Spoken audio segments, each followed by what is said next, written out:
ایران کی اعلیٰ مشترکہ عسکری کمان خاتون الانبیاء سینٹرل ہیڈ کوارٹر کے کمانڈ میجر جنرل علی عبداللہی نے علاقائی ممالک کو امریکہ کی حمایت سے گریز کی وارننگ دے دی ہے۔ انہوں نے خبردار کیا ہے کہ جو ممالک امریکی افواج کے دفاعی ڈال بنیں گے وہ بالآخر جنگ کے شعلوں کی لپیٹ میں آ جائیں گے۔ ایران کے سرکاری ادارے IRBI کے مطابق میجر جنرل عبداللہی نے اپنے بیان میں کہا کہ مسلم ممالک کو دور اندیشی کا مظاہرہ کرنا چاہیے، امریکہ کی سرگرمی پر گہری نظر رکھنی چاہیے اور امریکہ کے ساتھ اپنے تعاون اور صف بندی پر دوبارہ غور کرنا چاہیے۔ انہوں نے کہا کہ خطے کے ممالک کو یہ حقیقت سمجھنی چاہیے کہ امریکہ اپنی کمزور ہوتی عسکری صلاحیتوں کے باعث ان کی دولت، بنیادی ڈھانچے اور وسائل کو اپنی دفاعی حصار کے طور پر اسرائیل کی حمایت کے لیے استعمال کرنا چاہتا ہے۔ اور دوسری جانب صدر ٹرمپ نے حماس کے مرحلہ وار غیر مسلح ہونے کے معاہدے کا اعلان کرتے ہوئے اسے تاریخی پیش رفت قرار دیا۔ ادھر اسرائیل کی ہٹ درمی برقرار ہے اور منصوبے پر تحفظات کا اظہار کرتے ہوئے معاہدہ اعلان کے چند گھنٹوں بعد ہی غزہ پر حملے کیے، جن میں سے متعدد فلسطینی بھی شہید ہو گئے۔ ان کارروائیوں نے امن منصوبے پر سوالات کھڑے کر دیے ہیں۔ دوسری جانب حماس نے معاہدے کو ابتدائی مسودہ قرار دیتے ہوئے کہا کہ اسرائیلی انخلا کے بغیر اسلحہ نہیں چھوڑیں گے۔ غزہ میں حماس کی جانب سے ہتھیار ڈالنے کی آمادگی کے بعد سامنے آنے والے مجوزہ معاہدے نے اسرائیل میں سیاسی بحران بھی پیدا کر دیا ہے۔ معاہدے میں اسرائیلی فوج کے غزہ سے انخلا اور اقتدار مرحلہ وار ایک فلسطینی انتظامیہ کے حوالے کرنے کی شرط بھی شامل ہے۔ امریکی صدر ڈونلڈ ٹرمپ نے دعویٰ کیا ہے کہ وہ بہت خوش ہیں کہ اسرائیلی اس معاہدے سے اسرائیلی حکومت نے تاحال باضابطہ موقف نہیں دیا۔ رپورٹ کے مطابق ایک سینئر اسرائیلی عہدیدار نے حقیقی طور پر غیر واضح کیا ہے کہ حماس کے ہونے سے قابل اسرائیلی فوج اپنی موجودہ مسلح پوزیشن سے پیچھے نہیں ہٹے گی۔ رپورٹ میں دعویٰ کیا گیا ہے کہ اسرائیل میں کئی سیاستدان اور عوامی حلقے غزہ سے انخلا کے سخت مخالف ہیں۔ اکتوبر 2023 کے حملے کے بعد اسرائیلی معاشرے میں سخت گیر موقف مزید مضبوط ہوا ہے، جبکہ مختلف سرویز کے مطابق بڑی تعداد میں اسرائیلی غزہ کے فلسطینیوں کے انخلا کی حمایت بھی کرتی ہے۔ اسرائیلی انتہا پسند وزیر برائے قومی سلامتی ایتمار گویر نے قرار دیا کہ ناقابل قبول معاہدہ ہے اور اس معاہدے کو ہم اور مزید آگے نہیں بڑھنے دیں گے۔ دوسری جانب سابق فوجی سربراہ گائیڈے آئز کوٹ نے بھی معاہدے پر تنقید کرتے ہوئے کہا کہ اگر حماس کی عسکری اور سیاسی طاقت مکمل طور پر ختم نہیں ہوتی تو جنگ کے مقاصد پورے نہیں ہوں گے۔ رپورٹ میں شامل کیے گئے ماہرین کے تجزیے کے مطابق وزیر اعظم نیتن یاہو آئندہ انتخابات سے قبل مشکل سیاسی صورتحال سے دوچار ہے اور ان کے لیے ایک طرف اپنے دائیں بازو کی اتحادی جماعتوں کو مطمئن رکھنا ضروری ہے، جبکہ دوسری جانب انہیں امریکی صدر ڈونلڈ ٹرمپ کو بھی ناراض نہیں کرنا ہوگا۔ اور اس کے بعد جو اس ہفتے ایک بڑی ڈیولپمنٹ ہوئی وہ یہ کہ فیلڈ مارشل سید عاصم منیر سے امریکی ارکان کانگریس کے وفد نے GHQ راولپنڈی میں ملاقات کی۔ مسلح افواج کے شعبۂ تعلقات عامہ ISPR کے مطابق وفد میں امریکی ریاست مونٹانا کے رکن رائن کیتھ زینکے اور واشنگٹن سے مائیکل جیمز شامل تھے۔ ISPR کے مطابق ملاقات میں باہمی دلچسپی کے امور اور علاقائی سلامتی کی صورتحال، دو طرفہ دفاعی تعاون اور اقتصادی تعاون اور خوشحالی کے فروغ کے امکانات پر بھی تبادلہ خیال کیا گیا۔ دو طرفہ اقتصادی روابط، نجی شعبے کے اشتراک اور باہمی تجارتی تعلقات مزید مضبوط بنانے کے موقع پر بھی تبادلہ خیال کیا گیا۔ اور اس کے علاوہ فیلڈ مارشل صاحب نے کاروبار دوست ماحول کی تشکیل اور غیر ملکی سرمایہ کاری کے فروغ کے لیے جاری اصلاحات پر بھی روشنی ڈالی۔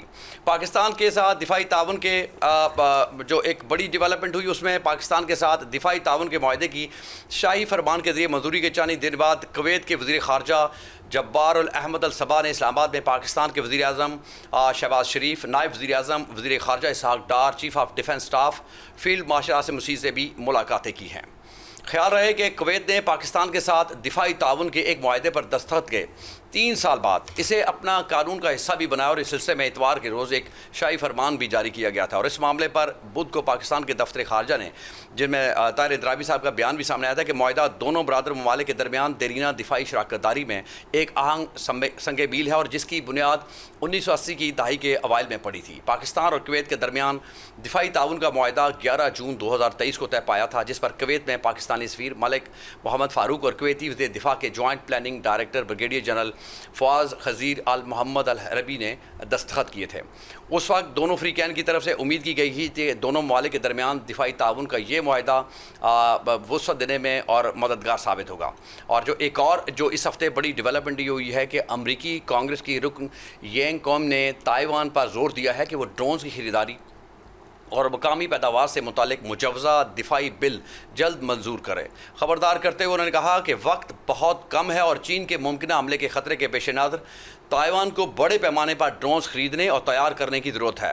تائپے میں صدر لائی چنگ تے سے ملاقات کے دوران انہوں نے کہا کہ یوکرین اور ایران کی جنگوں نے ثابت کر دیا کہ جدید جنگوں میں ڈرونز فیصلہ کن کردار ادا کرتے ہیں۔ صدر لائی نے 2030 تک دفاعی اخراجات کو مجموعی طور پر پیداوار کے 5% تک بڑھانے کے عزم کا اعادہ کرتے ہوئے کہا کہ تائیوان دفاعی صلاحیت، فوجی ذخائر اور سماجی دفاعی تیاری کو مضبوط بنائے گا۔ حکومت نے مقامی ساختہ نگرانی حملہ آور سمندری ڈرونز کے لیے 6.5 ارب ڈالر کے منصوبے کی بھی تجویز دی ہے۔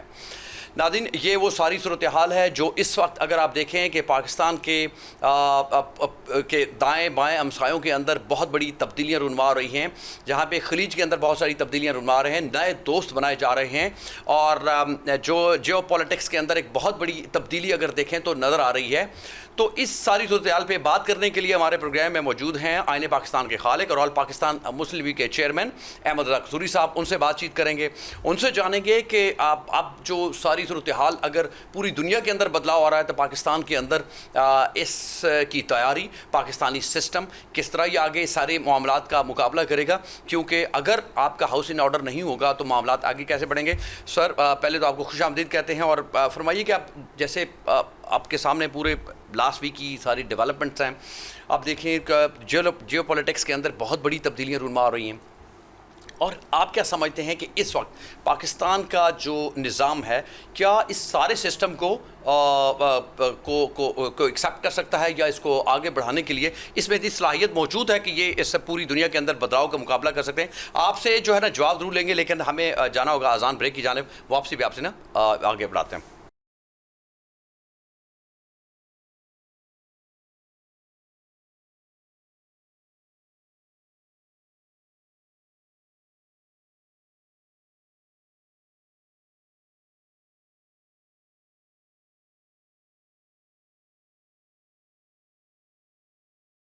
ویلکم بیک ناظرین، بریک سے پہلے بات ہو رہی تھی کہ جیسے سر میں نے آپ سے سوال کیا تھا کہ پوری دنیا میں ایک نئی صف بندیاں ہو رہی ہیں اور نئے دوست تلاش کیے جا رہے ہیں، اور ظاہر سی بات ہے کہ ایک نیا سسٹم پوری دنیا کے اندر ایک بننے جا رہا ہے۔ تو کیا سمجھتے ہیں کہ پاکستان کا موجودہ انتظامی ڈھانچہ اس سارے جو سٹرکچر بننا جا رہا ہے اس کے لیے مقابلہ کرنے کے لیے تیار ہے، یا آپ کیا سمجھتے ہیں کہ اس کے اندر جو کوئی ابھی بھی کچھ تبدیلیوں کی ضرورت ہے تاکہ ہم ہاؤس ان آرڈر کر کے اس دنیا کے اندر بدلاؤ کا مقابلہ کر سکتے ہیں؟ Thank you very much Umar. Your question is very interesting, and it requires an in-depth answer. پہلے تو میں تھوڑا سا، کیونکہ آپ نے ذکر کیا ایران اور امریکہ کے کانفلکٹ کا، اس سے میں تھوڑا سا اپنا تجزیہ دے دوں کہ یہ دس آل اسٹارٹیڈ آن 28 February 1926 کو سارا اسٹارٹ ہوا سارا معاملہ، اور اس میں it was a joint venture of America and Israel, and Israel was of the view کہ جب تک ایران کو ملیٹریلی ڈیفیٹ نہیں کیا جاتا، جب تک اسرائیل کا جو اس خطے میں جو اسٹے ہے وہ بڑا مخدوش رہتا ہے، اس کو ہر وقت خوف رہتا ہے۔ اور پھر انہوں نے دیکھا کہ جہاں غازہ میں جو انہوں نے قتل و غارت کی اور لاکھوں لوگ آئدر وہ زخمی ہو گئے یا شہید ہو گئے، اور غازہ کو ایک کھنڈرات کا ایک جو ہے نمونہ پیش کر دیا گیا۔ اس بیک گراؤنڈ میں جب 28 فروری کو جب یہ حملہ کیا تو ان کا بنیادی طور پر جو قیاس آرائی تھی، جو ان کی پلاننگ تھی ملٹری، وہ یہ تھی کہ اگر ہم اپنا وینزویلا سے اس کے پریزیڈنٹ اور اس کی بیوی کو بیڈ روم سے نکال کر اور گرفتار کر کے نیو یارک کی عدالت میں پیش کر سکتے ہیں، تو یہ ٹھیک ہے، یہ ایران ہے، یہ 2-4 دن کچھ زیادہ لڑ لے گا، بٹ ایونچولی اٹ ول فال، اور یہ جب فال کر جائے گا تو Israel will feel very comfortable militarily in that region. So انہوں نے اٹیک کر دیا, not realizing کہ وہ ایک ایسی ناقابل تذکیر قوم کے ساتھ نبض آزما ہوئے جنہوں نے ان کے جو ہیں چھکے چھڑا دیے. اسی 45 دن کی جنگ کے بعد ہوا یہ کہ مارچ میں اسی جو ہے انہوں نے یہ اپنی عندیہ دیا کہ ہم یہ جو ہے صلح کرنا چاہتے ہیں. میں ایک چیز بتا دوں کہ یہ دو انڈسٹریز ہیں, ایک فارماسیوٹیکل اور دوسری آرمامنٹ کی انڈسٹری. فارماسیوٹیکل کو دنیا میں جو ہے صحت جو ہے اس کو قبول نہیں, اگر صحت ہوگی تو اس کی دوائیاں نہیں بکیں گی. اور جو آرمامنٹ کی جو انڈسٹری ہے اس کو دنیا میں امن پسند نہیں, اگر امن ہوگا تو ان کی توپیں, ان کے میزائل, ان کے ٹینکس, ان کے جہاز کون خریدے گا.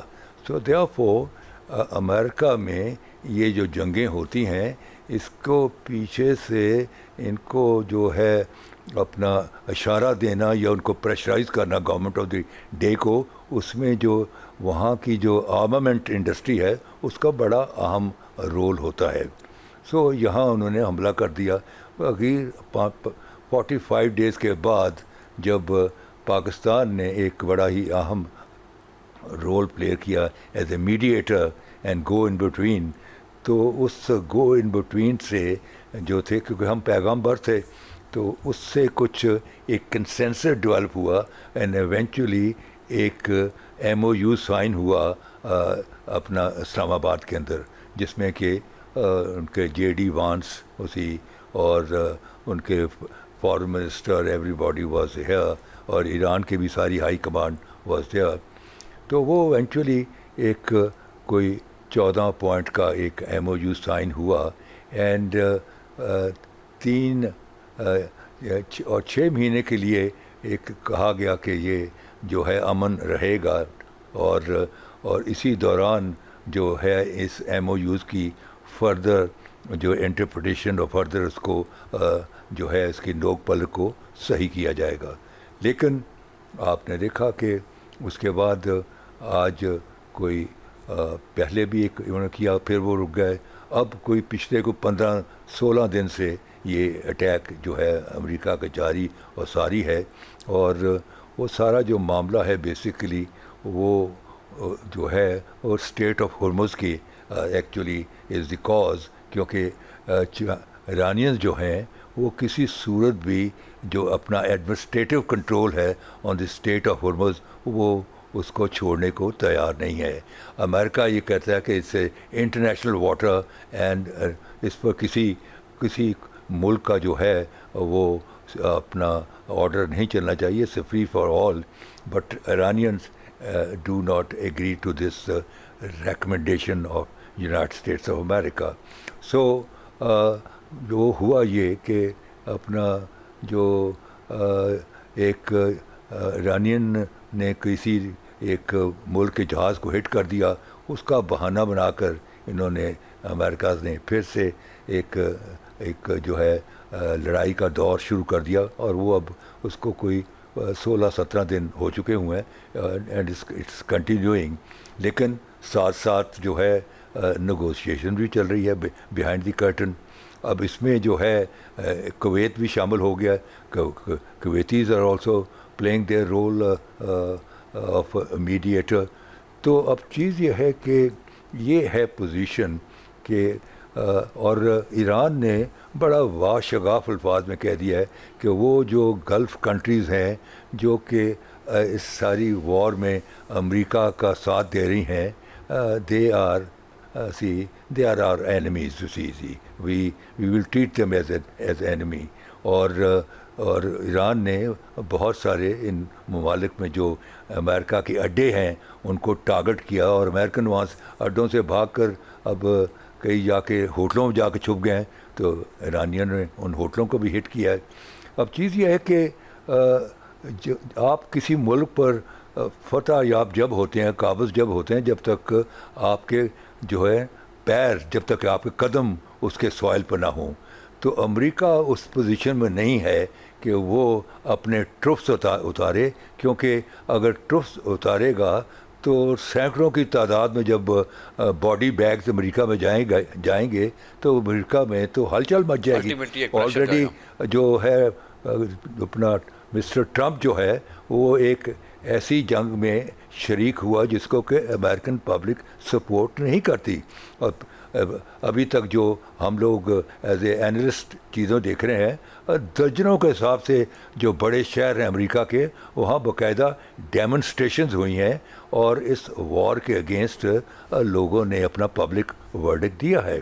اینڈ ابو آل جو اس وقت ٹرمپ صاحب کے اوپر ایک تلوار لٹکی ہوئی ہے، وہ جو مڈ ٹرم نومبر میں الیکشنز آ رہے ہیں، وہ اس کے اوپر ایک تلوار، ایک sword of Damocles is hanging on his head.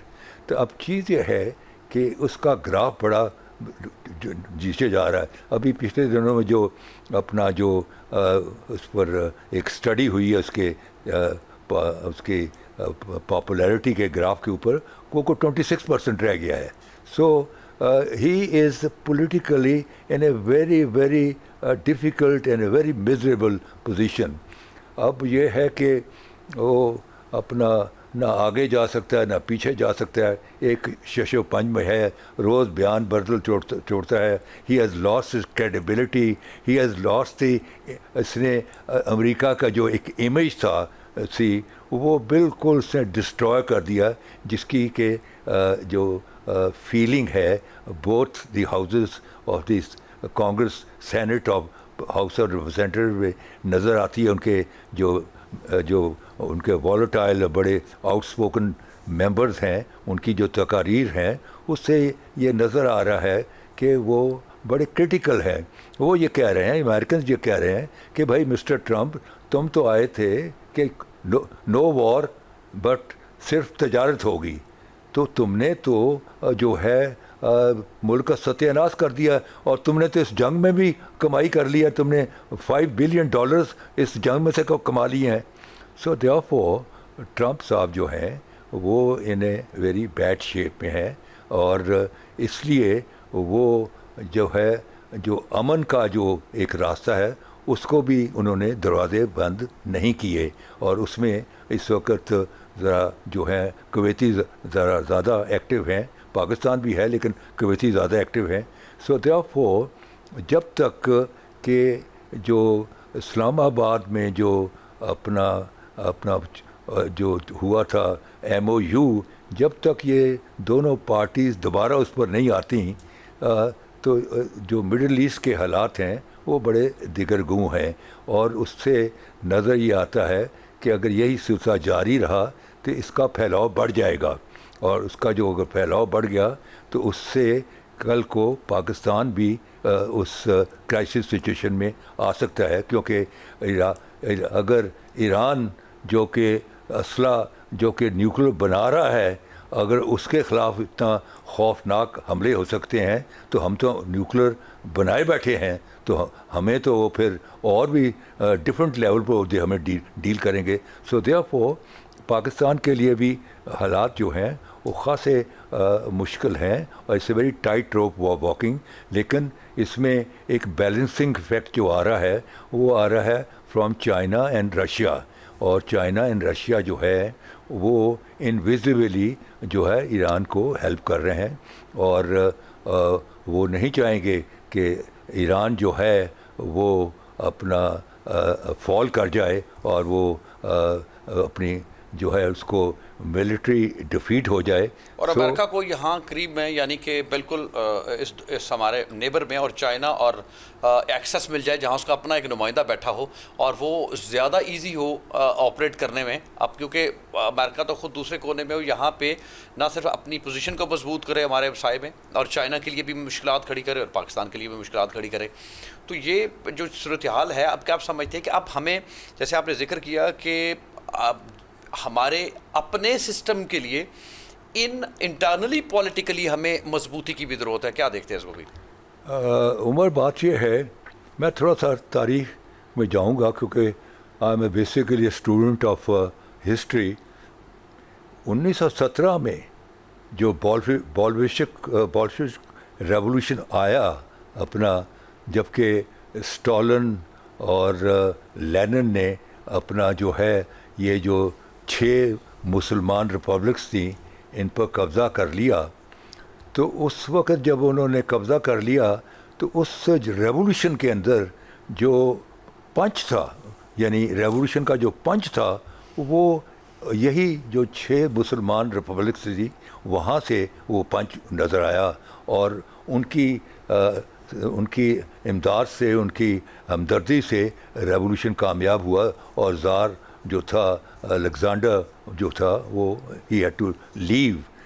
اب جب یہ ہو گیا تو پھر جو تھے مسلمان جو 6 ریپبلکس تھیں، انہوں نے اسٹالن اور لینن سے مطالبہ کیا کہ اب جب کہ ریولوشن سیٹل ڈاؤن ہو گیا ہے، یو ہیو بین سکسیزفل، تو ہمیں ہماری تعداد اور ہمارے ایریا کے مطابق، ہماری ریاستوں کے، ہمیں اس میں اکنامک اینڈ پولیٹیکل شیئر دیا جائے۔ تو ان کو شیئر دینے کا ان کا ارادہ نہیں تھا، ان کو شیئر سے ڈپرائیو کرنے کے لیے انہوں نے پہلی دفعہ 3 نعرے نکالے، اور 3 نعرے کیا تھے؟ ثقافتی، اپنا cultural nationalism, language nationalism and geographical nationalism. انہوں نے ان کا جو فوکل پوائنٹ تھا اسلام، جس کے تحت وہ 6 کے 6 آپس میں جڑے ہوئے تھے اسلام کی لئی کے ساتھ، اس کو بریک اپ کرنے کے لیے انہوں نے لسانی قومیت، ثقافتی قومیت اور جغرافیائی قومیت کے 3 نعرے دیے، اور اس سے انہیں کہا کہ تم ازبک ہو، تم تاجک ہو، تم فلاں ہو، علیحدہ کر دیا، اور اس طرح انہوں نے سچویشن کو ڈیفیوز کر دیا۔ اب ہوا یہ کہ انہی دنوں میں ہمارے ہاں بھی ایک جو پروگریسو لوگ کھڑے ہوئے تھے، اور کمیونسٹ پارٹی پاکستان بھی بنی تھی جس کے شاید ہیڈ تھے میاں افتخار الدین۔ جب یہاں سے ایک ڈیلیگیشن گیا جس میں کہ اس کے ممبران جو تھے وہ تھے میاں افتخار الدین، جو کہ یہ 3-4 اخباروں کے مالک تھے، اسی مظہر علی خان جو کہ ایڈیٹر پاکستان ٹائم تھے، اپنا عبداللہ ملک یہ ایک مشرق اخبار کے ایڈیٹر تھے، حمید اختر وہ امروز کے تھے۔ یہ 4-5 لوگ جو تھے یہ سارے مل کر کوئی 50 کی دہائی میں یہ گئے رشیا، اور رشیا والوں نے ان کو بڑا گلے لگایا کہ بھائی یہ تو ہمذات اور ہم خیال لوگ آئے ہیں، ان کو پیسے شیسے بھی دیے۔ انہوں نے واپسی پر آ کر یہ نعرے اپنے ان اخباروں کے ذریعے، ان کے پاس جو اخبار تھے وہ تھے پاکستان ٹائم، امروز، مشرق اور لیل و نہار۔ یہ all these papers were owned by میاں افتخار الدین۔ تو ان اخبارات کے ذریعے انہوں نے اس کا چرچا کرنا شروع کیا، لسانی قومیت، ثقافتی قومیت اور جغرافیائی قومیت کا۔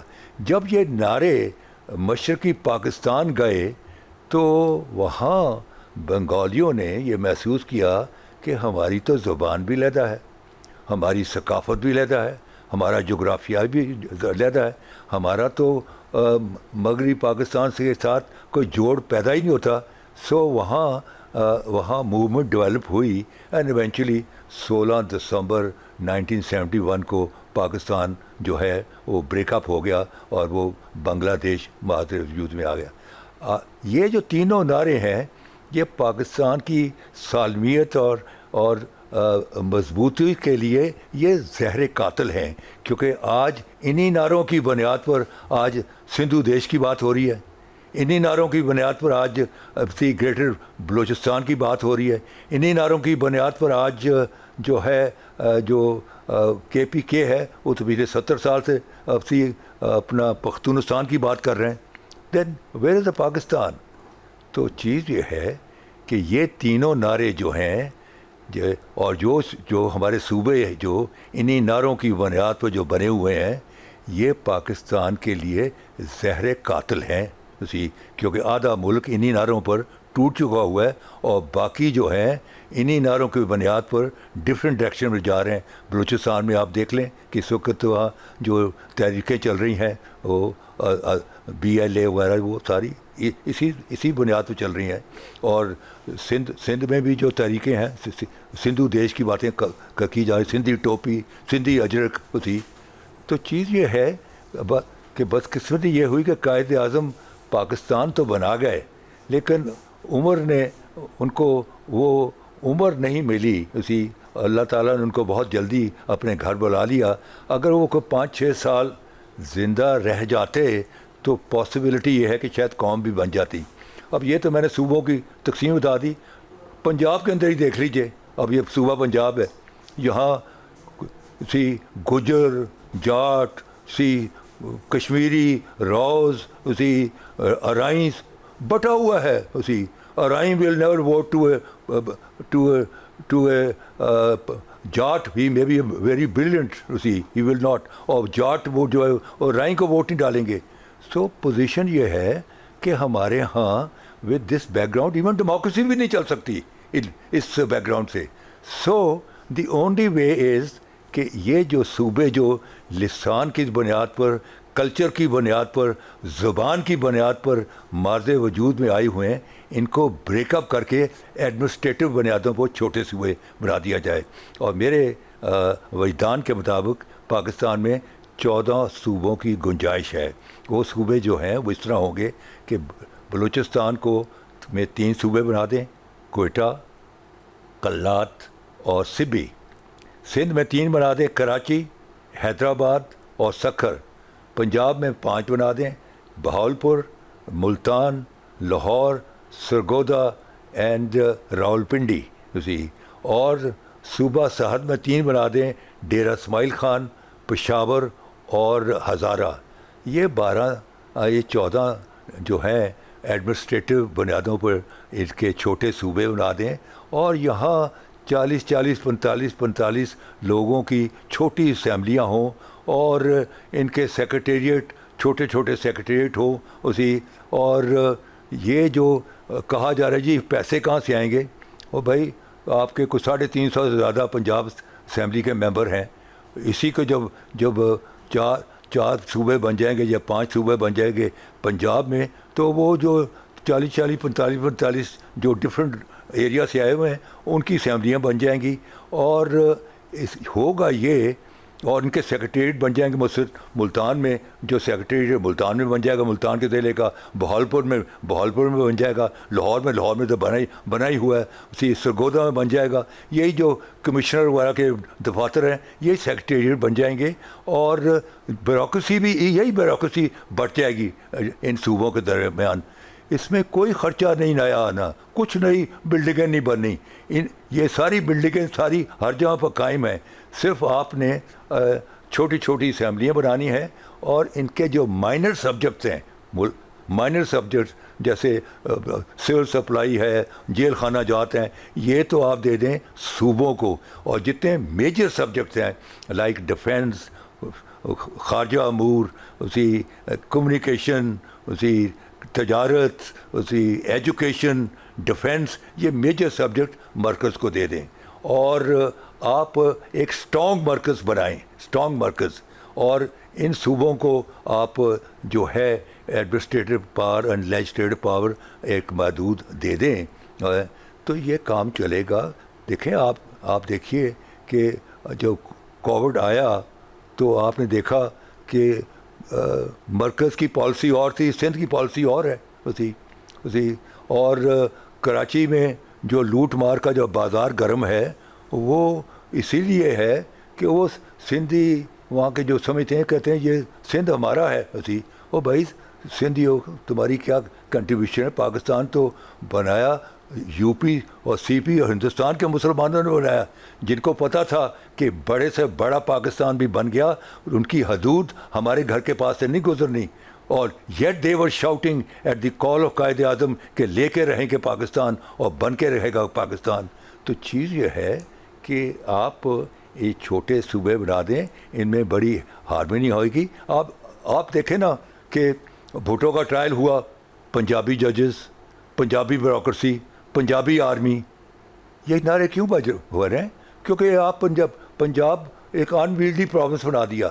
یہ پنجاب کے بیفور پارٹیشن جو تھے 29 ضلع تھے, 13 ہندوستان میں چلے گئے, 16 ہمیں ملے.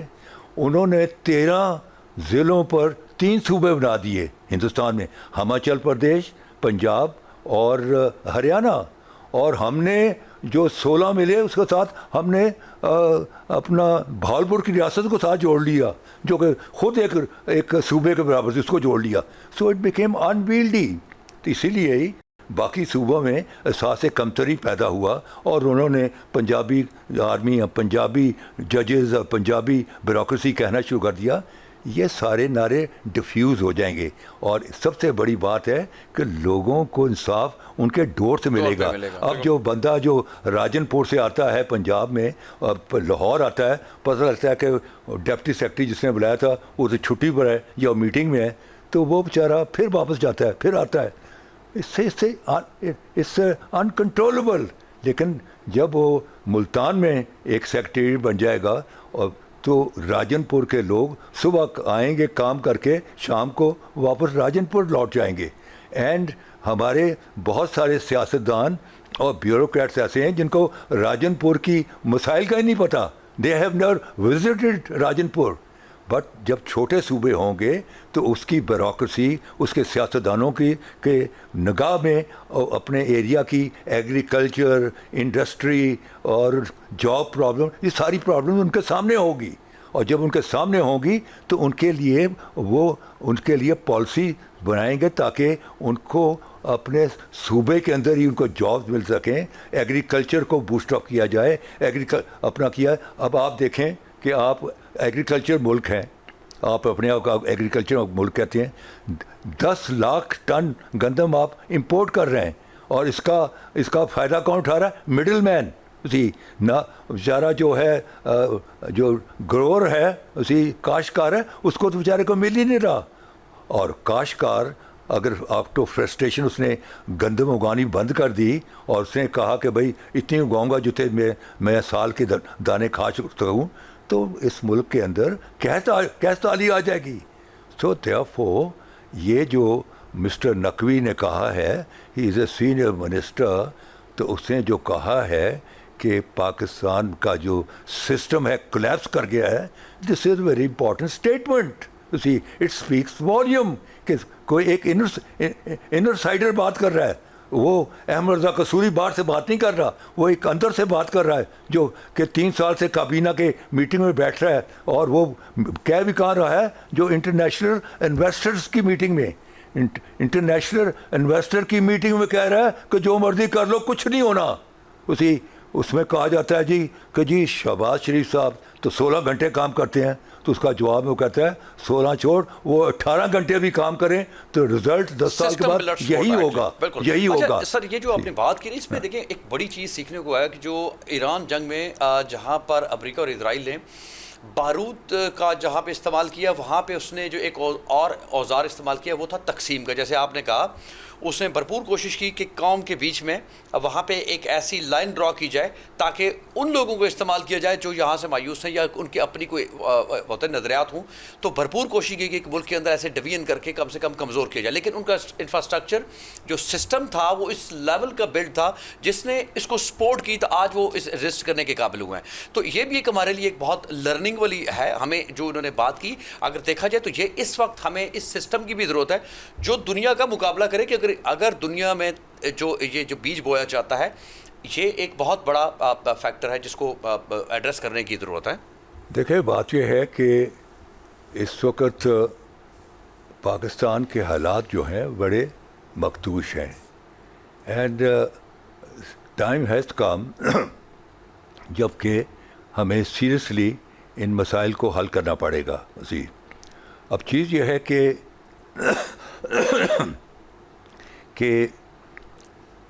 جب آپ کا منسٹر آف انٹیریئر بیان دیتا ہے تو اس کو آپ لائٹلی نہیں لے سکتے, because he is a insider. He is a insider, اور وہ انسائٹس میں دیکھنے کے بعد وہ بھی یہ نہیں کہ کوئی مہینہ 1.5 مہینہ پہلے بنا ہو, وہ پچھلے 3 سال سے ہے. وہ آپ کی نیگوسیشن میں جو ہے ایران اور امریکہ کی نیگوسیشن میں بڑا ایکٹیو پارٹیسپینٹ رہا ہے. جب وہ کہتا ہے کہ system has collapsed, one has to take it very seriously. اور میں یہ سمجھتا ہوں کہ یہاں اب ہمیں ایک اور بھی تھوڑی چینج لانی پڑے گی. ہمیں پریزیڈنشیل فارم آف گورنمنٹ بھی لانا پڑے گا, کیونکہ پارلیمنٹری فارم آف گورنمنٹ جو ہے وہ ہمارے ہاں اٹ ہیز بن اٹر فیلئر. اور میرے پاس 2 ڈاکومنٹ ہیں جو کہ میں نے آرکائیو سے نکلوائے ہیں. قائد اعظم کا ہینڈ ریٹن نوٹ جو کہ 10 جون 1947 کا ہے, جس میں قائد اعظم نے لکھا ہے کہ parliamentary form of government is not suitable to Pakistan.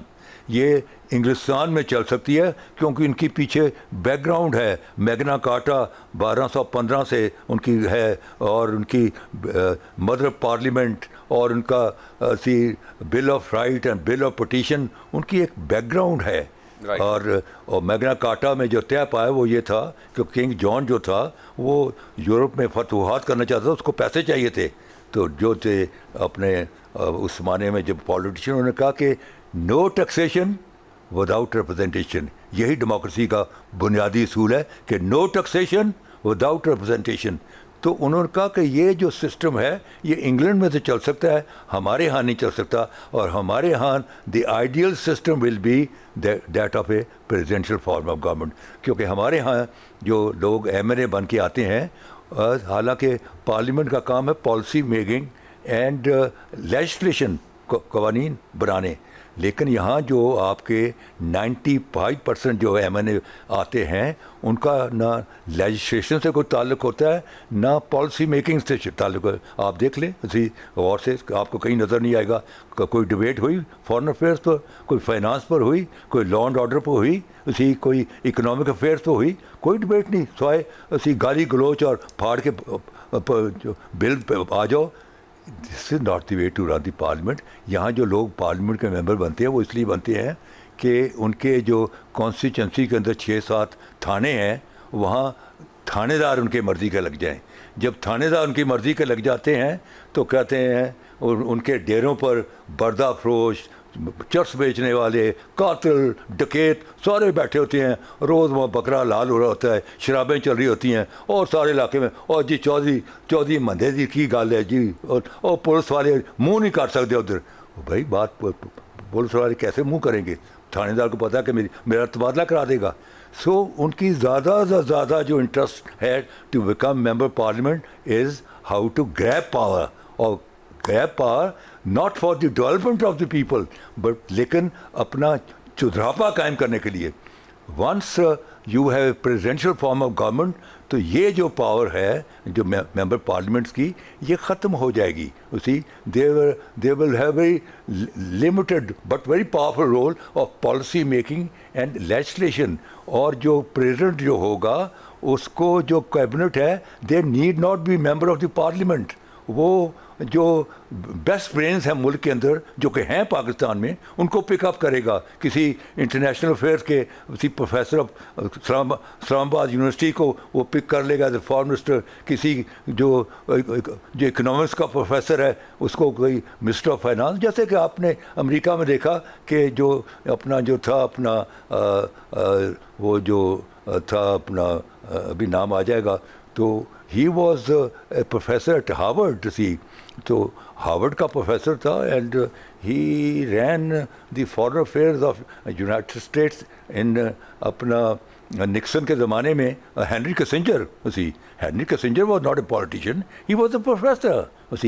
So you in the presidential form of government you have the best of the best جو ہوتے ہیں ان کے بنیاد پر آپ گورنمنٹ فارم کرتے ہیں.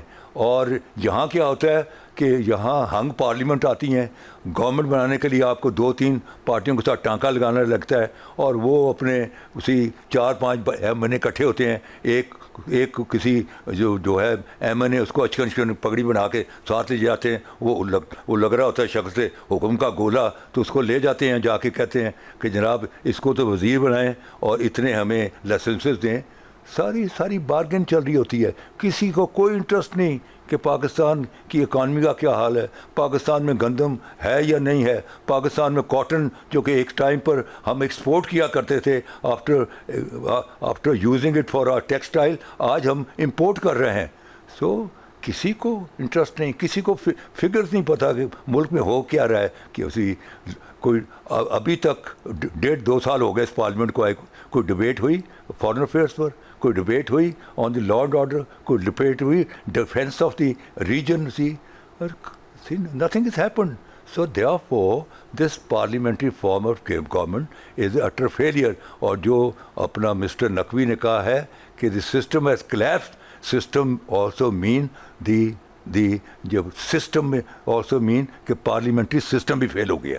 بالکل. یہ جو آپ ذکر کر رہے ہیں, دیکھیں آپ نے بڑی اچھی بات کی کہ جب M N As M P As جب ان کے کمپٹنس کی بات کی جائے تو وہ ایویلیویشن کا اگر دیکھی جائے, ان کا پالیسی میکنگ کے اندر رول دیکھا جائے تو وہ آپ کے سامنے ہی ہے, ہمیں مزید اس کو نہیں کرنے کی ضرورت. مگر جہاں تک آپ دیکھیں اتھارٹی پلس رسپانسبلٹیز کا بیلنس ہوتا ہے تبھی جا کے جو ان کی کسی بھی ملک کی گروتھ کے اندر وہ اپنا کردار ادا کر سکتے ہیں. جب آپ پیرالل دیکھیں تو یہاں جو صورتحال ہے اس کے اندر جیسے آپ نے دیکھا کہ راجن پور کے اندر جو ایک بندہ ہے اس کی کو وہ انصاف نہیں مل پا رہا جو لاہور کے اندر بیٹھے ایک بندے کو مل رہا ہے, یا کراچی کے اندر اگر ہے تو ہمیں تقسیم کر کے انتظامی سسٹم کو ان لوگوں کے حوالے کرنا چاہیے کہ وہ بہتر انفراسٹرکچرل یا اس طرح کی جو ریفارمز کر لیں, مگر جو پالیسی میکنگ ہے اس کے اندر ہمارے رول کو امپروو کیا جائے. اور کیونکہ سسٹم اب جو پوری دنیا کا سسٹم اگر ہے, ہمیں اس کے مقابلے کے لیے بھی تو انٹرنل ہاؤس ان آرڈر کرنے کی ضرورت ہے. کیا دیکھتے ہیں اس کو؟ جی, I totally agree with you. Your observation is very apt and very correct to say کہ جب تک آپ جو ہے پڑھے لکھے لوگ نہیں آئیں گے ڈیموکریسی نہیں چلے گی. وہ میں کہا کرتا ہوں عام طور پر کہ democracy without education is a hypocrisy without limitation.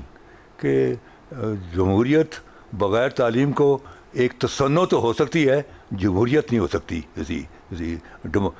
تو جمہوریت لانے کے لیے جو ہے لوگوں کا جو لیول آف ایجوکیشن, کیونکہ انہوں نے اپنے پرچی سے فیصلے کرنے, ڈیسائیڈ کرنا ہے, مینڈیٹ دینا ہے. تو یہاں تو بیچارے جو 70% لوگ جو دیہات میں بیٹھے ہوئے ہیں ان کو تو ایسی نام نہیں پڑے جاتے, اس لیے آپ سمبل دیتے ہیں کہ ان کو سمبل بتایا جی ٹانگیں نو ووٹ دینا, تلوار نو ووٹ دینا فلان, کیونکہ ان کو they can't read the member of the name of their member of جو اس کا چوائس کا جو ممبر ہے. سو دیئرفور جب تک آپ تعلیم نہیں لائیں گے, اور پرسنلی میں محسوس کرتا ہوں کہ اس ملک میں جو بھی گورنمنٹ آئے اس کو 2 چیزیں کرنی چاہیے کہ یہ جو پرائیویٹ سکولز اور پرائیویٹ ہاسپٹلس ہیں ان کو جو ریٹریو کر کے گورنمنٹ اپنے پاس education and health is the responsibility of the state not of the persons. بڑی اچھی بات کی انہوں نے کہ ہیلتھ اور ایجوکیشن جو ہے وہ اسٹیٹ کی ذمہ داری ہونی چاہیے. اب ظاہر سی بات ہے اس سارے اسٹرکچرل جو چینج ہے اس کے اوپر جو بات ہی چل رہی ہے, ظاہر سی بات ہے کہ ہمیں اس پاکستان کی بہتری کے لیے جو بھی قدم پازیٹیوٹی کے لیے اٹھایا جائے گا ہمیں ساتھ دینا ہوگا. اجازت دیجیے, اللہ حافظ.